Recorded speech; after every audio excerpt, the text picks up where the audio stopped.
Sabi ko nga po sa inyo, ito po ay similar doon sa message natin last week. Ang message natin last week, kung nandito po kayo, is called uh, All for the Glory of God. So whatever you do it all for the glory of God. Ibig sabihin po nun, yung bawat gising natin sa araw-araw is an opportunity. Okay? Yung intention natin na ano man ang gagawin natin, even the basic task, ito po ay gagawin natin para sa kapurihan sa Panginoon, gagawin natin para sa pasasalamat para sa Panginoon. So ang message naman po natin today, ang title po is The Fear of the Lord. Amen? Alam niyo po, hindi na paano natin ito sabihin, hindi maraming churches na ang nagpipreach po nitong topic na to. Pero ako, I believe po na dapat lagi talagang nire-remind natin yung mga sarili natin. In fact, in the book of Proverbs, ilang beses po ito na-mention, no? At mamaya ulitin ko po sa inyo. I've been preaching in this church for 20 plus years. Imagine mo, 20 plus years, linggo-linggo. Diba? So, and then, naniniwala po ako na meron kayong personal relationship sa Panginoon, and ganun din po ako, meron din akong personal relationship sa Panginoon. At nakikita ko ba yung buhay ko living in the fear of the Lord? At i-explain ko po sa inyo yun later. Kasi alam niyo po, nakita ko, especially kung matagal ka ng Kristiyano, nagiging complacent na, di ba, yung relationship natin kay Lord. Parang minsan nga, hindi na natin siya nabibigyan ng nabibigyan ng importance. Kanina nga, yung prayer ni Anton, no, na narinig natin, sabi nung sa prayer, Lord, we acknowledge your presence. Naniniwala ba kayo dun sa sinabi ng Bible na, where there are 2 or 3 who gathers in my name, I am in the midst of them. So naniniwala ba kayo na ang presence ng Lord nandito ngayong umaga? Amen. Amen po ba? So, kung naniniwala tayo, we believe na ang presensya ng Diyos ay kasama natin, papaano ba tayo nagre-respond doon sa belief na ang Lord kasama ko eh. Lagi natin sinasabi yun, kasama kong Panginoon. Sumasa akin ng Diyos. Ang presensya ng Diyos ay nandun. So, binibigyan ba natin ng value yung presence ng God? Binibigyan ba natin ng importansya? Binibigyan ba natin ng respeto yung presensya ng Panginoon? So, yun yung importante na sabi nga natin, yung whatever you do it all for the glory of God. It is always yung paggising mo sa umaga, ang intensyon mo ay magbigay ka ng glory sa Panginoon. Okay. Now, ito namang the fear of the Lord naman, ang intention mo naman dito is yung binibigyan mo naman ng reverence, ng paggalang. Diba? Binibigyan mo naman ng importansya, binavalue mo yung presensya ng Diyos. At yun ang kailangan nating maintindihan, maisapuso natin. At naniniwala ako na may benefit ito. Yung fear of the Lord, alam niyo po, may mga benefits talaga ito. At pag-uusapan din natin mamaya. Okay, samahan niyo po ako. Proverbs chapter 9 verse 10. Sabi dito, the fear of the Lord is the beginning of wisdom. And the knowledge of the Holy One is understanding. Again, Proverbs 21:30, there is no wisdom. Sabi ng Bible, wala daw karunungan. There is no wisdom or understanding or counsel against the Lord. So, ang wisdom talaga walang ibang source kundi ang Panginoon. Remember James chapter 1 verse 5, sabi doon, if any among you lack of wisdom, ask. Diba? So ibig sabihin talaga, importante talaga yung wisdom. Pero sabi dito sa binasa natin, in Proverbs 9:10, the beginning of wisdom is the fear of God. So kung walang fear of the Lord. Ano pa sa Tagalog yun? Yung lagi natin naririnig. Kung ang tao ay walang takot sa Diyos, walang karunungan. Amen? Pag-uusapan din natin mamaya, i-define natin itong fear of the Lord na to. Church, maniwala po kayo sa akin. Pero sabi nga ni Apostle Paul, hindi ko naman sinasabi, hindi naman ako nagyayabang na nagagawa ko naman ito, na nape-perfect ko ito. Pero living and walking with the Lord for the last 40 plus years and preaching in this church for the last 20 plus years, isa po ito, sabi ko nga sa inyo, paggising ko sa umaga, I think about this.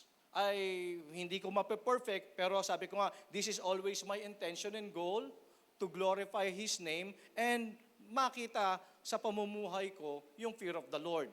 Again, church, hindi ito holier than thou message. Hindi ko sinasabing mas holy ako sa inyo, hindi ko sinasabing mas perfect ako sa inyo, pero kaya ko po message ito to encourage ang bawat isa sa atin. Huwag natin kakalimutan, this is very important. Amen. Amen po ba? Okay, now, sabi ng Proverbs 21:30, there is no wisdom, understanding, or counsel against the Lord. Kaya pala, if someone is walking outside God's will, kaya pala, no wisdom. May kilala ba kayo na parang lahat na lang nang gawin niya sablay, palpak? Diba, meron ba kayong kilalang ganon? Hindi naman niya katabi mo, no? Pero sabi ng Bible, walang karunungan kung wala kang takot sa Diyos. Kaya pala, sabi ko, itong tao na to, parang pagkausap mo, parang walang wisdom yung mga lumalabas sa bibig niya. Kasi parang, I'm not judging people, pero marahil siguro, not walking or walking outside the will of God. Kasi the book of Proverbs is known as book of wisdom ng Old Testament. Ang book of wisdom ng New Testament is the book of James. Okay, kaya pag binasa mo both books, talagang punong-puno ng karunungan talaga. Counsel nga, sabi, di ba? Itong dalawang libro na to. Well, naniniwala ako na kailangan talaga natin ng wisdom sa araw-araw nating walk with the Lord. Amen. And then, bakit ba natin ito kailangan? Ano ba yung benefits of fearing the Lord? So, the book of Proverbs is a collection of teachings from King Solomon. Okay.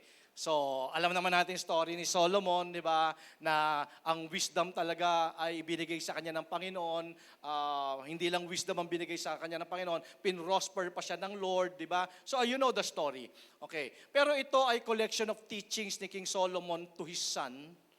Ipinapakita dito, doon sa kanyang anak at young age, how to live his life in a manner that was pleasing to the Lord. Kaya masasabi ko na mukhang kailangan din natin itong instruction na to from the book of Proverbs. Kailangan nga po ba? So, if we are to pursue wisdom and knowledge, it must begin with the fear of the Lord. Kung nangangailangan ka ng karunungan na nagmumula sa Panginoon, magsisimula lahat yan sa fear of the Lord. So, again, sabi ko nga po, itong subject na to, hindi na to masyadong napipreach sa panahon natin. Okay? Pero naniniwala po ako, it's very vital to the Christian faith. And we need to know what the fear of the Lord is all about. Lalo na yung mga bago pa lang po na nakakilala sa Panginoon, doon naman sa mga matatagal na, tingnan nyo po, baka masyado na kayong kampante, di ba?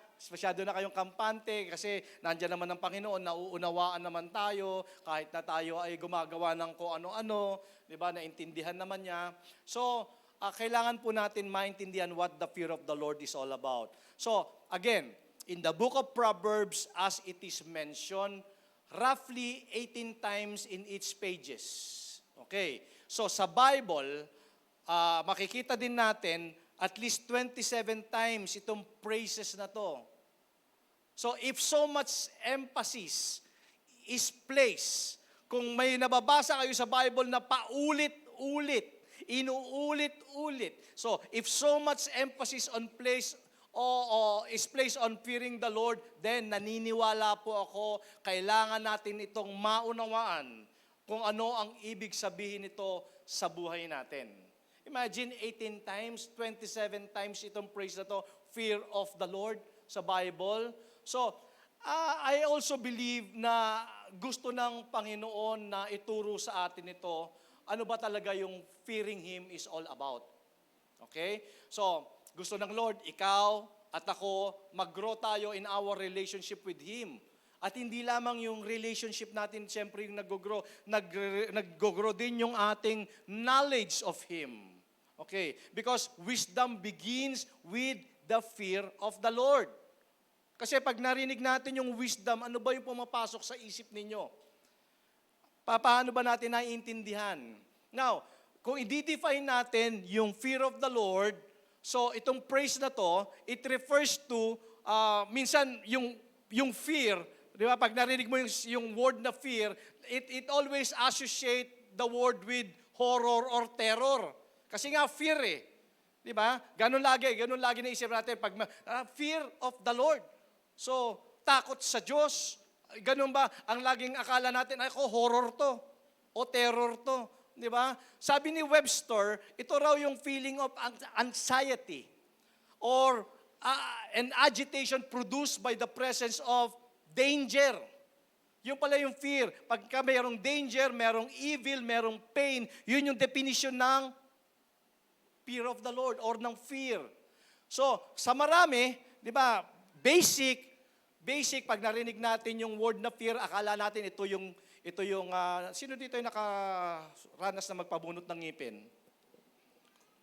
Di ba? Parating ka pa lang doon sa dentista, iba yung nararamdaman mo, di ba? Nanginginig ka na. Lalo na yung tinatapakan mo pa yung sarili mo pag nakaupo ka na doon sa pero nandun yung takot, di ba? So, definition natin ng fear, sabi natin kanina, yung nearing danger or pain, ganun yung definition natin ng fear, di ba? Pag nakakita ka ng, yung iba nga, ipis lang eh. Di ba? So, but this is not the sensation na ni Solomon na nire-refer niya about fear. Church, the Bible, especially in our modern times, the word fear in the context nung binasa natin ay ito po ay ginamit ni Solomon at ang ibig sabihin po dito is the word fear means reverence. Pag sinabi mong reverence, nandun yung full na paggalang mo. Di ba? Yung imaginein mo yung merong special someone that you look up to, na nandyan yung presensya niya, and then binibigay mo yung full respect mo. Yun yung fear of the Lord. Kaya nga tinanong ko po kayo kanina naniniwala ba kayo, in the context of fearing the Lord, naniniwala ba kayo doon sa where there are 2 or 3 or hundreds of people gather in His name, nandun yung presensya niya? Yeah, we believe that. Alam natin ang presensya ng Panginoon at ina-acknowledge nga natin yung presence niya ay nandito. Amen. So therefore, kung nandito yung presensya niya, nakikita ka niya. Tama. Now, kung nakikita ka niya, though hindi natin siya nakikita, but we believe in our hearts na nandyan siya, so paano gagawin natin? So, kita niya habang nagpipreach ako at nagsiselfone ka. Is that fearing the Lord? Naniniwala ako, nandyan ang presensya ng Panginoon. Ako ba, yung buhay ko ba ay masasabi ko na I fear the Lord? Nandun ba yung respect? Nandun ba yung reverence? Nandun ba yung honor? Binavalue ko ba yung presensya ng Panginoon? Diba? Minsan kasi, alam mo, church, masyado lang ako observant, no? Yung bang, kunyari itong grupo na to ay nagpe-pray. Nagpe-pray sila. Naniniwala ba kayo ang presensya ng Panginoon nandun? Dito wala. Kasi nagpe-pray sila dito, ang gugulo, ang iingay, may nagpe-pray doon. So, binavalue ba natin yung presence ng Lord? Alam natin, nandun yung presence ng Panginoon. Nandito yung presence ng Lord. Kasi yun yung sinasabi natin. Church, the very definition of fear of the Lord in the Bible is great respect. Binavalue, ino-honor natin yung presensya ng Panginoon. Kaya nga kanina, Lord, we acknowledge your presence. So, if we acknowledge His presence, ano dapat yung galawan natin? Gets nyo ba? So, again, ano ba ibig sabihin ng fear of the Lord? Again, sabi ng Proverbs 8:13, the fear of the Lord is to hate evil. Ito pala yun. Pag ang tao may takot sa Diyos, galit yan sa kasalanan. Amen. Sabi nga, di ba ng Bible, resist the devil. Eh yung iba, assist the devil. Hindi resist, assist. So, to put it simply, the fear of the Lord is deep reverence for God that causes men to want to please Him at all costs. Yun yung sabi nga natin, yung whatever you do, do it all for the glory of God. Yung intention mo, paggising mo, ang intention mo, because you were born for this. Di ba? Ang intention mo is to give glory, to give back the glory sa Panginoon. Di ba? Now, ito naman, yung fear of the Lord is similar. Di ba? Ang intention mo din naman is, yung life mo is bigyan mo ng honor, ng value, ng great respect ang Diyos. Especially if you believe that God is with you. Especially if you believe that God is present. Amen. So, again, would you describe your life as one live in the fear of the Lord? Masasabi mo ba na, ako yan, pastor, ako yan, alagang, I fear the Lord. Hindi yung fear na para ka nakakita ng ghost. Hindi po yun yung sinasabi natin. Fear of the Lord is, you give great respect. You give great honor. You value His presence. Great awe. So yun po yung definition ng fear of the Lord. As we go along, at least alam nyo po, at doon sa mga matatagal niya, na-remind po kayo ulit. Na-remind tayo ulit na ito yung fear of the Lord. Kasi minsan, alam nyo po, sakit ito pag matagal ka ng Kristiyano. Wala na, baliwala na. Baliwala na yung presensya ni Lord. Di ba? Pero hindi eh. Talagang, kaya nga, di ba, pagka magka-fellowship tayo, sinasabi ko sa inyo, tayo body-body tayo, kulitan tayo. Pero pagdating kay Lord, seryoso tayo Nakagets nyo? Pagdating kay Lord, seryoso tayo. Kasi, yun ang gusto ng Panginoon, yung binibigay natin sa Kanya, yung full honor natin. Di ba? Kasi napiplease siya doon. Ramdam ng Lord na binavalue natin siya Binavalue natin yung relationship natin. We value Him if we serve Him. We value Him if we pray. We value Him pag tayo nagbabasa tayo ng mga words siya, nagdi-devotion tayo. We value Him if we worship Him. We value Him pag ganito tayo, nagpe-fellowship tayo, nagpapalakasan tayo. We value Him and we value His presence. And that's the fear of the Lord means. Okay, so according to this book, the fear of the Lord will produce certain benefits. O yan. Akala naman natin, ganun lang, parang pero alam nyo ba may benepisyo, may benefit sa buhay natin when we fear the Lord. Okay, at makikita natin, bibigyan ko kayo ng mga scriptures na makikita nyo talagang there are certain things to be true in fearing the Lord.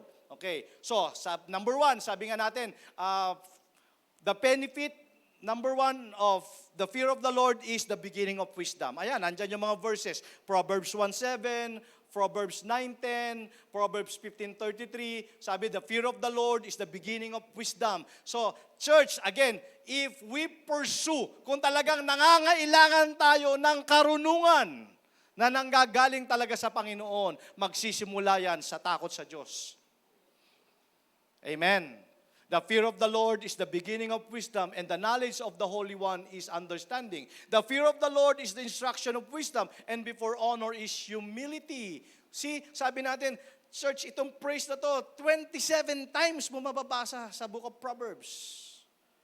18 times na paulit-ulit in its pages. So, the best place to begin the search, kasi nga, talagang searching tayo ng wisdom talaga. And naniniwala ako, isa rin itong way para mag-glorify natin ang Panginoon. Kasi whatever you do it all for the glory of God. Pero kung walang fear of the Lord, paano ka whatever you do it all for the glory of God. So similar siya, di ba? Hindi mo siya pwedeng paghiwalayin. So the best place to begin the search for the true wisdom is in the fear of the Lord. So bago talaga tayo mag-grow in the Lord, dapat matutunan muna natin talaga to fear Him. Okay, fear, hindi po ito yung takot sa ghost, takot sa dentista, takot sa snakes, hindi yun ang fear. Ang sabi ko nga po is yung bago tayo mag-grow sa Panginoon, matutunan muna natin yung i-honor ang Panginoon. I-honor talaga natin ang Lord sa lahat ng areas ng life natin. So, kailangan nating i-pursue ang wisdom, mga kapatid, araw-araw. Kasi alam nyo ba, lahat naman tayo, meron tayong collective wisdom.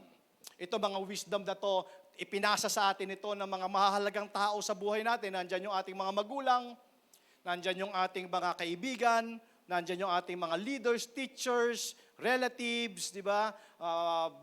Mga mahal sa buhay. So, ito, nakuha natin yung may mga wisdom tayong nakuha sa kanila. At na-shape at na-mold po tayo as we grow up. Bilang tao, syempre. At yung mga wisdom na yon is naging helpful sa ating pang-araw-araw na buhay. So again, ano ba talaga ang ibig sabihin? Kanina sabi natin yung fear ay iba doon sa iniisip natin. Ang fear of the Lord is great honor, great respect, great awe, di ba? Reverence.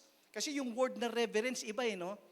Parang, alam mo, pagka nabasa mo yung word na reverend o reverence, talagang parang nandun siya sa high peak talaga ng definition. Talagang yung mataas na paggalang. Nga lang, question nga, sabi ko nga kanina, nakikita ba natin yung buhay natin na merong fear of the Lord? Sabi ng dictionary, ang wisdom naman daw is ability to discern what is true or right. Yun pala yun. Kaya pala ang tao, pag meron siyang takot sa Diyos, doon nagsisimula yung understanding ng tama at saka mali. Doon mo na-discern, ito tama, ito mali ito. Kasi sabi nga kanina, kung walang wisdom, walang karunungan, that's against the God, that's against the will of God. So, ito pala ay ability to discern. Di ba? Meron ka na kaagad ability to discern kung ano yung tama at saka yung mali. Wisdom is the God-given ability to perceive the true nature of a matter and to implement. Ito na, pag meron kang wisdom, meron kang abilidad na maunawaan yung mga bagay-bagay at paano mo ngayon may-apply yung kalooban ng Diyos doon sa bagay na yun. Yun yung wisdom. Okay, bigyan ko kayo mamaya ng simple illustration. Siyempre, wisdom din daw is what is true and right combined with good judgment. Pag sinabi natin combined with good judgment, ito, simple lang, wala akong ibang maisip na illustration. Alam mo na pag ikaw ay merong trabaho, alam mo na ito ang pwedeng maging dahilan ng pag-asenso mo. Tama ba? Alam mo yun basic wisdom yun di ba? Alam mo, pag meron akong trabaho, dito pwede ako umasenso. Okay, now, so, sabi natin, ang wisdom kasi is yung God-given ability to perceive. To perceive, kung paano mo naman i-apply, isasama yung kalooban ng Diyos doon sa alam mo na yon, sa knowledge na yon. Okay, so, alam mo, pag meron kang trabaho, pwede kang umasenso. Okay, pero paano mo i-apply naman yung kalooban ng Diyos, yung will ng Lord dito sa bagay na to para in partnership with God? Paano mo ba ina-apply, paano ka ba magkakaroon ng wisdom? Paano mo i-apply yung wisdom ng Lord into your finances? Paano mo i-apply ang wisdom ng Lord sa relationship mo with your wife, with your husband, sa family mo? Sa business mo, paano mo i-apply yung wisdom? Say for example, meron kang business, Paano ko i-apply yung wisdom dito, yung will ng Lord sa wisdom ko, sa business ko, o sa family ko? Paano ko i-apply? Yun daw yung true wisdom. So, that's number one benefit, mga kapatid. Number one benefit ng wisdom is, ng fear of the Lord is wisdom. Tandaan niyo yan. Pag walang fear of the Lord, walang wisdom. Kaya pala merong tao talaga na, grabe, talagang hindi mo malaman kung saan hinugot yung karunungan eh. Pero meron ka namang tao na makakausap na talaga. Kasi wisdom is gift of the Holy Spirit. Di ba? Gift yan ng Holy Spirit eh. Meron ka bang tao na pag nakausap mo, alam mo na nararamdaman mo na punong-puno ng wisdom itong tao na to? Meron? Meron ganun, di ba? Na parang pag gustong-gusto mo siyang kausap, kasi pag kausap ko itong tao na to, talagang punong-puno ng karunungan. Ang dami kong natututunan. Amen? Kasi alam mo yung tao na yun, may takot sa Diyos eh. At yung wisdom na nanggagaling sa Panginoon, ina-apply niya sa buhay niya. Amen. At siyempre, gusto ko yung katabi mong yan, siya yung tao na yon. Tingnan mo, di ba? Punong-puno ng wisdom, di ba? Tama ba? Punong-puno ng wisdom? Amen. Wish ko lang. So, that's number one benefit. Number two, next na benefit ng fear of the Lord is it motivates people to holiness. Yun pala yun. Pag ang tao, siyempre, merong karunungan na nagmumula sa Panginoon. Sabi ng Proverbs 3:7, be not wise in thy own eyes, fear the Lord and depart from evil. Ayun pala, pag ang tao may takot sa Diyos, siyempre, nagmo-motivate ito. Minomotivate tayo nito ng kabanalan.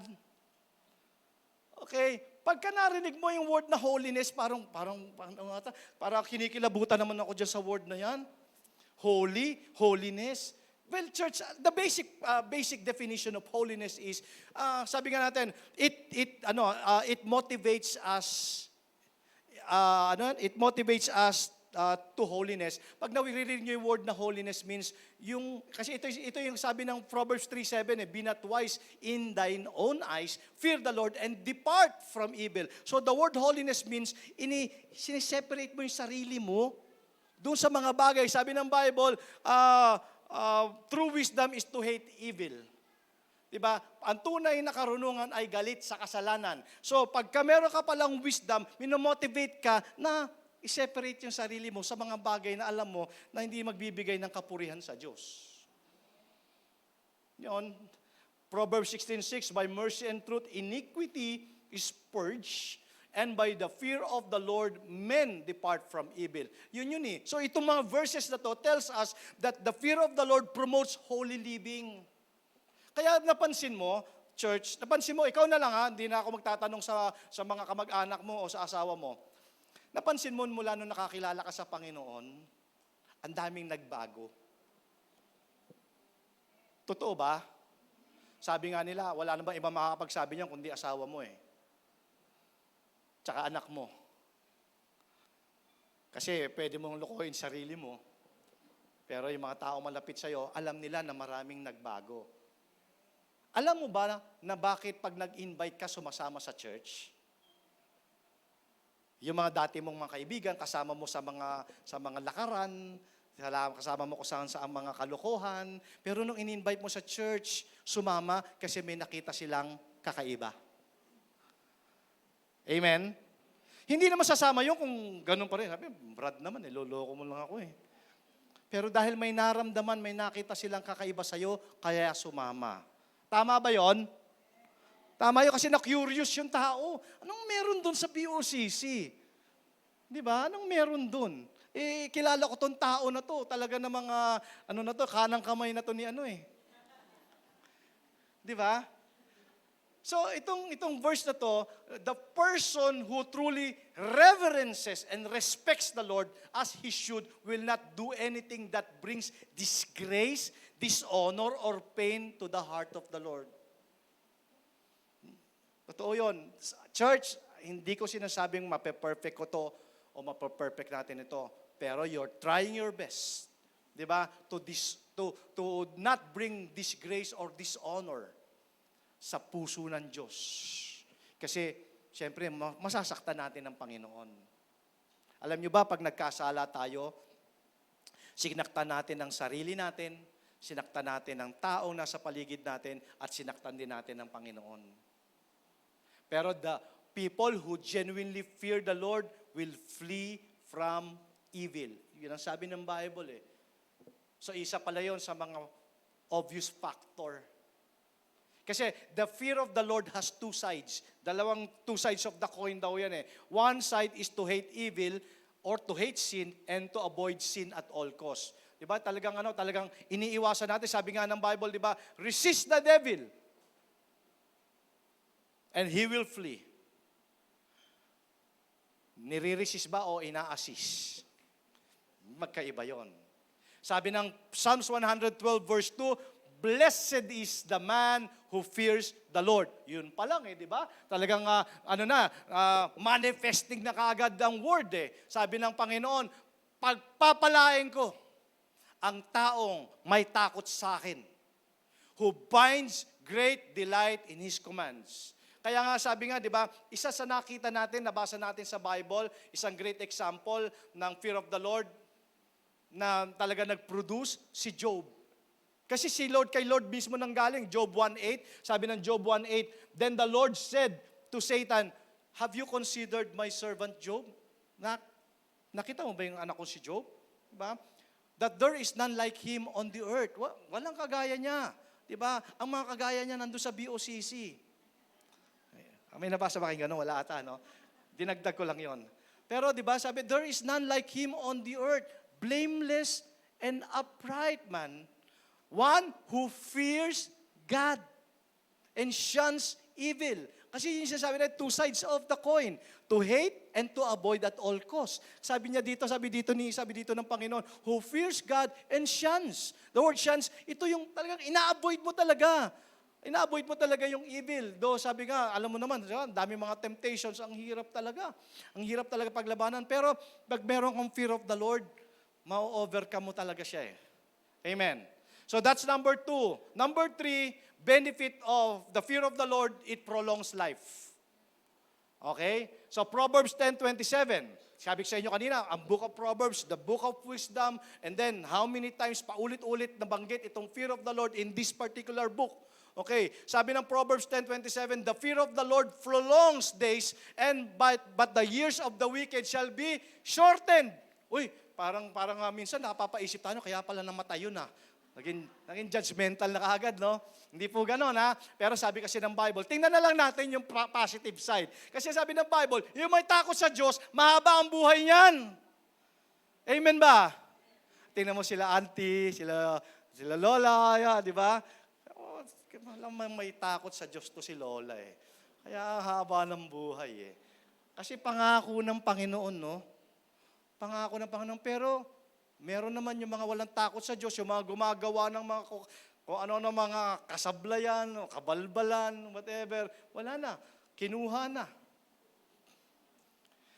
Pero ito pong Proverbs 27, this is not a blanket promise, ha? Kasi alam nyo naman na marami namang mga bagay na pwede mangyari along the road of life. Diba? Na pwede talagang in an instant talaga mawala tayo. However, generally speaking, yung mga tao naman talaga na may fear of the Lord, most likely or more likely to live a good old age. Tama? Mapapansin mo naman, sabi ko, hindi naman blanket promise itong Proverbs 10:27 na talagang lahat naman talaga ay tumanda. Hindi naman. Pero, sa totoo lang, pag ang tao naman talaga ay mayroong takot sa Diyos, may fear of the Lord, more likely, malamang talaga, mahaba ang buhay niyan kesa doon sa mga walang takot sa Diyos. Now, tingnan nyo Speaking of, yung mga wala namang fear of the Lord. Okay. Alam nyo ba, according sa study, 60% of human illness can be traced directly to fear. Envy, sorrow, resentment, guilt, hatred, or to any number of emotional stresses. Pagka pumunta ka ng ospital, marami doon,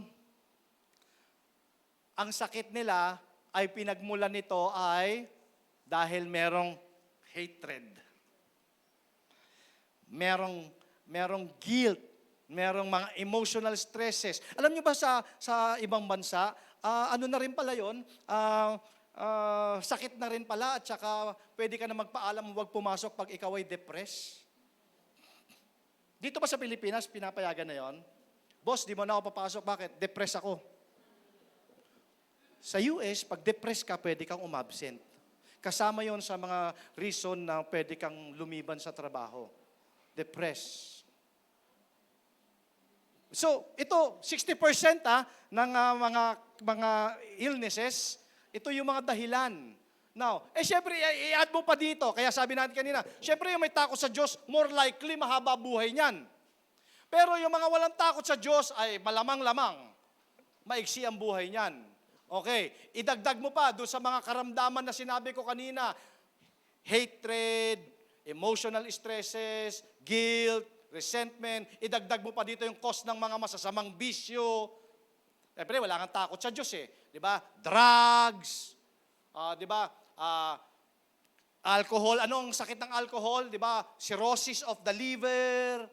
Di ba? Ano ang sakit ng bisyo ng paninigarilyo? Emphysema, cancer, heart disease. Di ba? Nandun lahat yun eh. Sakit ng immorality. Hanggang ngayon wala pang gamotang age. Di ba? Church, nakikita natin that a life lived in the fear of the Lord with obedience sa word niya will result in a much healthier existence. Tama ba ako? Diba? Yun naman yung buong katotohanan eh. Yung mga tao na may takot sa Diyos, kasi Bible naman na nag-promise eh. Sabi niya, pagka may takot ka sa Diyos, malamang-lamang sa hindi. Mas malamang yung ikaw ay mabubuhay ng mahaba. Kasi siyempre, yung mga walang takot sa Diyos, siyempre, mga ano yun, mga kung ano-ano mga pinagagawa noon. Kaya isa sa benepisyo church, isa sa benepisyo na may takot sa Diyos, hahaba ang buhay mo. Dagdag pa yan siyempre pag anak ka at may galang ka sa magulang mo. Amen. Grabe no, double prolong yun Di ba? May takot ka na sa Diyos, may takot ka pa sa magulang, may sobra na haba buhay mo niyan. Amen. Doble na. Next, the benefit of the fear of the Lord, it produces a sense of security. Sabi ng Proverbs 14:26, in the fear of the Lord is a strong confidence, and His children shall have a place of refuge. So, when we are walking in the fear of the Lord, we can have confidence. Alam natin na God is on our side. Kasi nga tama yung ginagawa mo eh. Pag tama ang ginagawa mo, pag tama ang galawan natin, alam mo, nandyan ang backup ng Panginoon. Tama, di ba? Nandyan yung backup eh. Sabi pansinin niyo po, Romans 8:31, what shall we then say to these things? If God is for us, who can be against us? So this verse is really to people na merong fear of the Lord. The person who is walking in the fear of the Lord and is living will have fewer feelings of insecurity. Kaya pala ang tao nakakaramdam ng insecurity kasi wala naman yung fear of the Lord. Meron kasi ang nararamdaman niya, parang iniwan ako ng Diyos. Di ba? Pinabayaan ako ng Diyos. Di ba? Natutulog ba ang Diyos? Kasi the fear of the Lord produces a strong sense of security. Kasi nga, church, meron kang close fellowship sa Panginoon eh. Alam mo na ang Panginoon sumasayo. Kaya secured yung pakiramdam mo. Kaya ito yung isa sa mga blessed benefit ng merong fear of the Lord. Meron kang sense of security. Alam mo, secured ka na who can be against us if God is for us? No weapon formed against the devil to us shall prosper and succeed because God is for us. Amen. Kakampi ko ang Diyos. Kasi alam mo naman, tama naman yung ginawa mo eh. Kaya di ba meron tayong kasabihan na basta tama yung ginawa ko, alam ko, kakampi ko ang Diyos. Amen. Next benefit is Proverbs 14:27, it produces life. The fear of the Lord is a fountain of life to depart from the snares of death. So, when we walk in the fear of the Lord, we are stronger spiritually. Tama? Alam natin, ang lakas natin is spiritual. 'Di ba? Hindi tayo natatakot. Hindi tayo natatakot sa anumang pagsubok ng buhay. Hindi tayo natatakot sa kung ano man ang future natin, what it brings, kasi alam natin, hawak ng Diyos ang ating future. Nagiging strong tayo spiritually. So it produces life. 'Di ba? Alam natin na yung kalakasan natin, yung spiritual vitality natin, nanggagaling ito doon sa alam ko na God is for us. Alam ko, meron akong takot sa Panginoon. Alam ko, hindi niya ako pababayaan. Amen? Binibigay ko yung honor ko sa Panginoon. Binibigay ko yung full respect ko sa Panginoon. Diba? Sabi ko nga, church, pumunta tayo ng Sunday. Doon, nagmi-meet naman tayo during the weekdays. Pero yung Sunday, diba, dapat maliwanag sa iyo, bakit ba ako pupunta sa church? Siyempre, para mag-worship.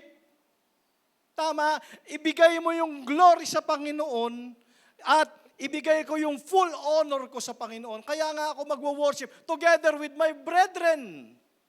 Kaya ako pupunta ng church. Dapat malinaw sa atin yun. Hindi yung pumunta ka ng church, wala lang. Napilitan lang. So anong blessing na makukuha natin doon sa Panginoon? 'Di ba? Ibigay mo na yung 1.5 hours, 'di ba? Ibigay mo na kay Lord 'yun. Ibigay mo na yung full honor mo, acknowledge mo yung presence ng Panginoon. Now, next benefit of the fear of the Lord is it makes all of life better. Okay. Sabi ng Proverbs 15:16, better is little with the fear of the Lord. Kahit konti lang 'yan. Basta may takot ako sa Panginoon. That great treasure and trouble therewith. No, ano ibig sabihin nito? This verse teaches us that it is better to have limited resources and be in the will of God than it is to have plenty and the trouble that comes along with it.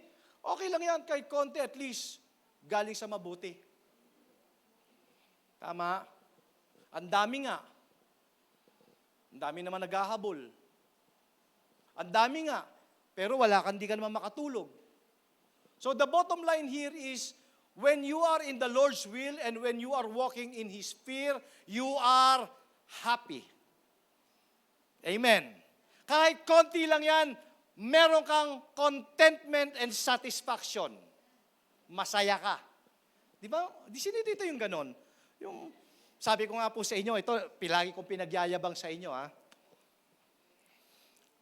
Marami akong kilala na talaga namang super big time.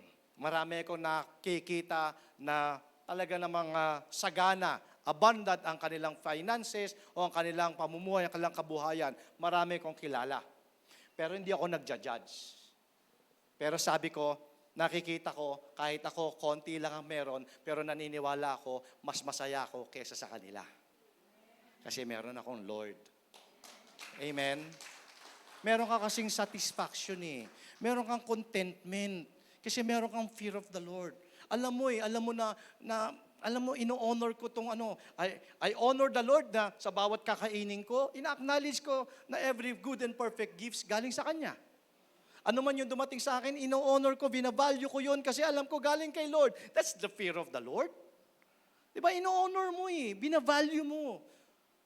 Sinong hindi matutuwa? Sinong Diyos ang hindi matutuwa? Matutuwa si Lord sa atin. So, if someone walks out of God's will, well, maniwala po kayo sa akin. May kilala ba kayong tao na lumayo sa Panginoon at gumanda yung buhay? Meron ba? Meron yung nakita kayo, di ba? Tagal na Hindi na nagpe-pray, hindi na nag-church. Wala na, nakita mo, na talaga, parang taong grasa na. Di ba? Tapos nagkakausap kayo, pare, kumusta na? Mare, kumusta na? Eto, wala na ako kay Lord, ang ganda ng buhay ko. Meron? May kilala kayong gano'n? Wala, di ba? Wala rin kayong kilala na tao na meron ba yung may nag-testimony ba dito na alam niyo po, mula nung lumapit ako kay Lord, pumangit ang buhay ko. Wala, di ba?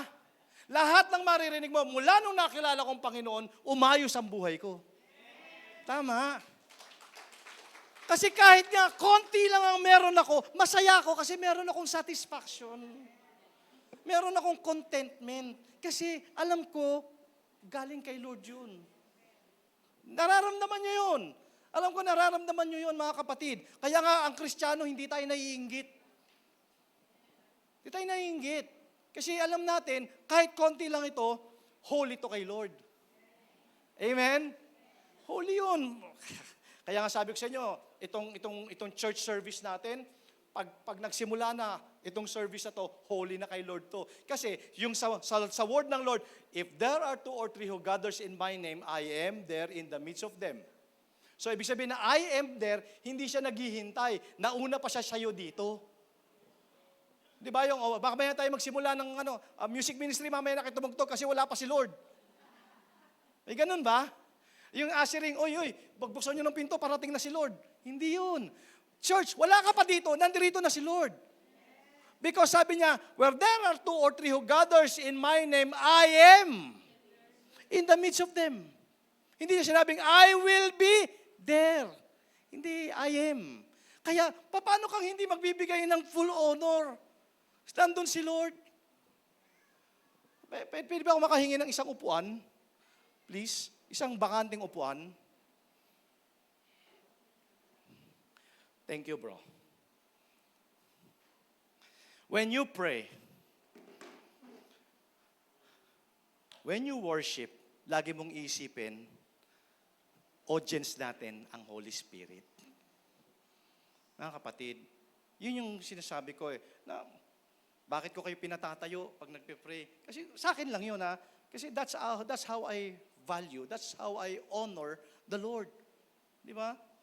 Always remind yourself na nandun ang presensya ng Panginoon. Di ba? Sino dito naniniwala? Sabi niya, God is with us. Ako ay templo ng banal na spirito.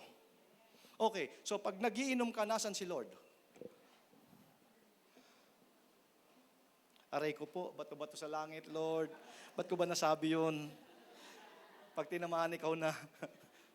Pero totoo lang, church, wala naman kasi magsasabi sa inyo ng ganito Hindi nyo naman ito maririnig doon sa mga kasama ninyo na gumagawa ng ganon. Di ba? Even sa counseling natin, di ba, tinuro natin sa leadership training process natin, laging kasamang, He's always the silent listener to every conversation. The presence of the Holy One, the Holy Spirit, di ba? When you worship, nandyan siya. Nandyan siya, kaya nga sabi ka, manifesting yung healing, manifesting yung provision, di ba? Because you honor God. Ito yung mga benefits, great blessing ang next. Sabi dito, Proverbs 22:4, by humility. Na-humble ko, Lord. Na-humble ko yung sarili ko sa'yo. Di ba? By humility and the fear of the Lord are riches and honor and life. Grabe pala. Yung pala yung tunay na kayamanan. Ang tunay na kayamanan yung fear of the Lord. Kasi honor yun Di ba? Talagang hindi talaga siya makukuha kahit saan. Talagang sa Panginoon talaga manggagaling talagang wisdom. Ang sa atin talaga kailangan talaga nandun yung humility natin. So, the person who chooses to walk in the fear of the Lord can rest assured na kanyang mga decisions bring great blessing into his life. Kaya maniwala po kayo sa akin. Tanungin ko kayo, sa decision ninyo sa araw-araw, alin doon yung mas marami yung tumama o yung mali? Mas marami yung tama ngayon, di ba? Kasi may wisdom na Di ba? Kaya it brings great blessing sa life natin. Tama na yung mga decision mo. Kasi nga, sabi ko kasi inyo kanina, ang wisdom kasi is yung bago ka magdesisyon, ano tawag doon yung inaano mo na, bago ka magdesisyon sa mga bagay-bagay, anumang area ng life mo, inaano mo na, chinecheck mo muna doon sa word. Ano ba yung sabi ng Lord dito sa area na to? Di ba? Bakit ba ako may hatred? Basahin ko nga. Kaya naman pala hindi ako marunong mag-forgive. Wisdom is applying the will of God in that area. Kaya pala may sakit ako kasi ako naman pala nagpabaya. Kasi church, there will be spiritual riches beyond belief. Pag meron kang fear of the Lord, talaga merong peace. Merong joy, merong hope, may security na pangako ng Panginoon sa atin. Kasi nga nandun yung presence ng Lord eh. Sabi ng Bible, if you honor me, I will honor you. Yun ang maganda, di ba? Talagang pagka marunong kang magpahalaga sa Panginoon, talagang church, talagang may blessing talaga yan sa Panginoon. So it produces the greatest possible life that any person can ever live. Ako, maniwala po kayo sa akin, mararamdaman mo yung satisfaction, mararamdaman mo yung contentment, mararamdaman mo yung happiness because of the fear of the Lord. May natutunan po ba tayo? So, balik ko lang one by one before we end. Ang wisdom, church, ang fear of the Lord, beginning with the word fear, ito yung full or great respect. Binibigay natin yung honor natin sa Panginoon. Okay? Yung wisdom naman, ito yung alam natin yung mga bagay-bagay. At ang wisdom ang nagtuturo sa atin paano natin i-apply yung kalooban ng Panginoon sa mga bagay-bagay. Okay? Kasi yun yung wisdom. Nagkakaroon tayo ng true and right judgment pag meron kang wisdom.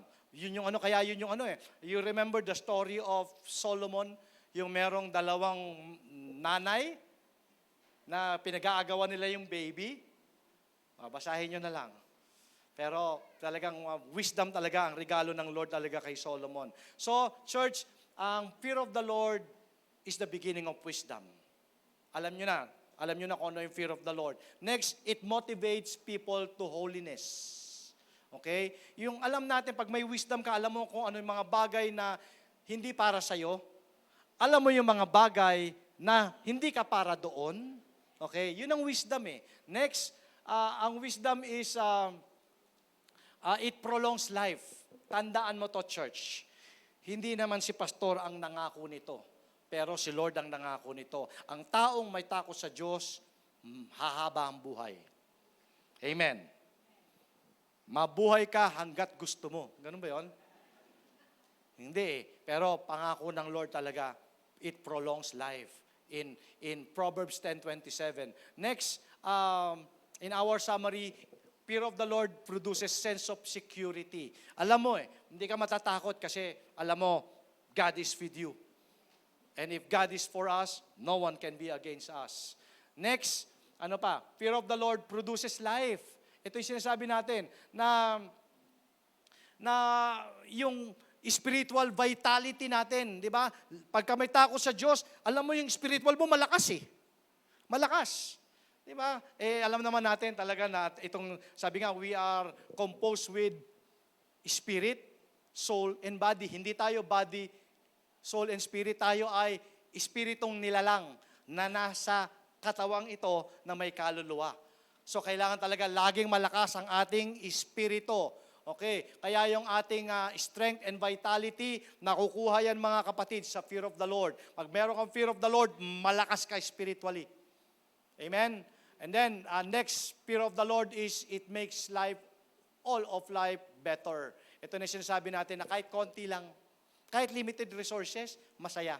Masaya yung pamilya mo, masaya ka. Kasi alam mo na hindi nagpapabaya ang Panginoon, na yung dumating yung panahon na walang-wala ka na, pero ipapaalala sa iyo ng Lord na huwag ka mag-alala, anak. Ako ang bahala. I will provide. Amen. Sabi mo sa katabi mo, the Lord will provide. So, matututo kang makontento. Matututo kang makontento kasi hindi ka naman pababayaan ng Panginoon eh. Kasi meron kang fear of the Lord. Amen? Kaya nga, pagka lumalakad ka na naayon sa kalooban ng Panginoon, gaganda ang buhay mo. And syempre, it brings great blessing. By humility, ina-acknowledge natin ang presensya niya. The fear of the Lord are riches and honor and life. Okay, so mas piliin mo na may takot ka sa Diyos kasi alam mo, importante din ito sa mga desisyon mo sa araw-araw. Sa bawat desisyon mo, talagang meron kang peace, meron kang joy, meron kang security, meron kang hope. Kasi pangako ng Panginoon yan. So, church, To put it very simply, walking in the fear of the Lord is going to have to be your individual decision. Nag-preach lang po ako sa inyo today. Pero siyempre, yung fear of the Lord, sa inyo po talaga manggagaling yon. It's a decision of surrender. Talagang ikaw talaga gagawa niyan. Hindi ko pwedeng gawin na mag-fear of the Lord para sa'yo. Amen? Talagang personalan po ito. Kaya nga sabi ko sa inyo kanina simula, meron kang personal na relasyon sa Panginoon, meron din akong personal na relasyon sa Panginoon. Kung tayo lamang po ay nagsasama dito tuwing linggo o every time na meron tayong pagtitipon-tipon, pero sana makita ng Panginoon na yung pagtitipon natin yon ay binavalue natin yung presensya niya. Amen po ba yon?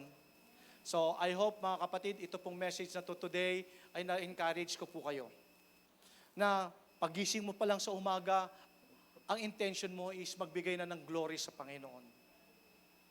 Sa buong maghapon, dapat makita mo yung buhay ko ba, namumuhay ba ako na meron takot sa Diyos? Huwag ka mag-alala.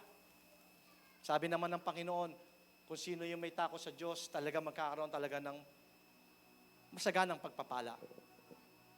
Pagpapalain naman ng Panginoon yung ating pagpapagal. Wag mong panghinayangan.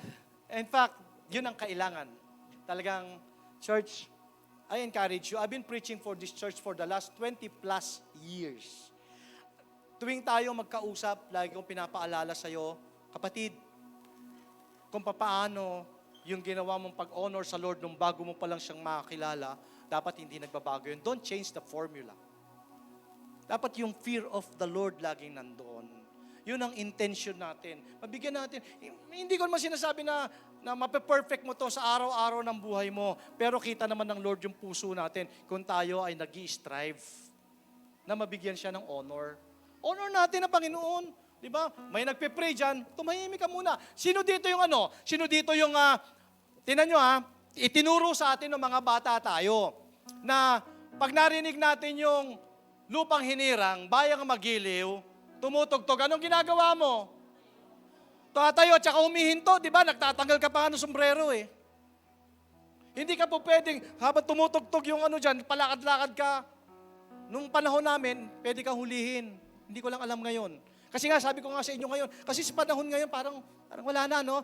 Parang yung value, yung honor, parang hindi na masyadong binibigyan ng importance. No? Yun nga, bayang magiliw pa lang eh. How much more yung presensya ng Diyos? Your Creator, my Creator, the Creator of the whole universe. God, so caring, so loving, gracious Father. Di ba? Ano ba naman yung bigay lang natin yung ating honor and respect? Amen ba yun? Amen ba yun? Huwag niyo sabihin, hindi ko na i-preach ito sa inyo, ha? Pag dumating ang panahon, tinanong kayo ng Lord. Kasi sa church, nalulungkot po ako. Nalulungkot ako minsan pagka hindi ko nakikita na ang mga Kristiyano ngayon ibinibigay yung respeto sa Diyos. Respetuhin lang natin. Yun ang gusto ng Lord. Bigay lang natin yung honor. Worship lang natin siya. Kaya ka nga nandito eh. Pag nag-pray ka, pray. Believe that He's in front of you. Maniwala ka, kasama mo yung presensya niya. Amen ba yun?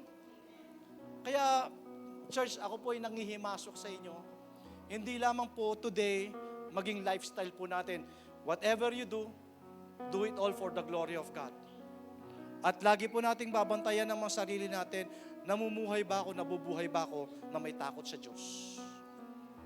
Hindi ka naman mapupunta sa impyerno, kapatid. Hindi yun ang point ko. Ang point ko dito is, mabigyan natin ng kasiyahan ng puso ng Diyos. Amen? Kasi sa cross, grabe, naubos yung luha ng Panginoon. Amen? Titingnan mo yung katawan ni Kristo, grabe yung mga latay sa katawan niya. Di ba? Kaya, alam mo, yung salvation natin, yung salvation ko, ganun ko na lang talaga pinapasalamatan ng Panginoon. Kaya I honor Him with my life, with my whole being. Hindi ako perfect, pero I'm trying my best. Kaya, mga kapatid, sana sa paghihiwalay po natin ngayong araw na to, paglabas natin ng pintuan ng church na to, lagi nating aalalahanin. Whatever you do do it all for the glory of God. The fear of the Lord is the beginning of wisdom.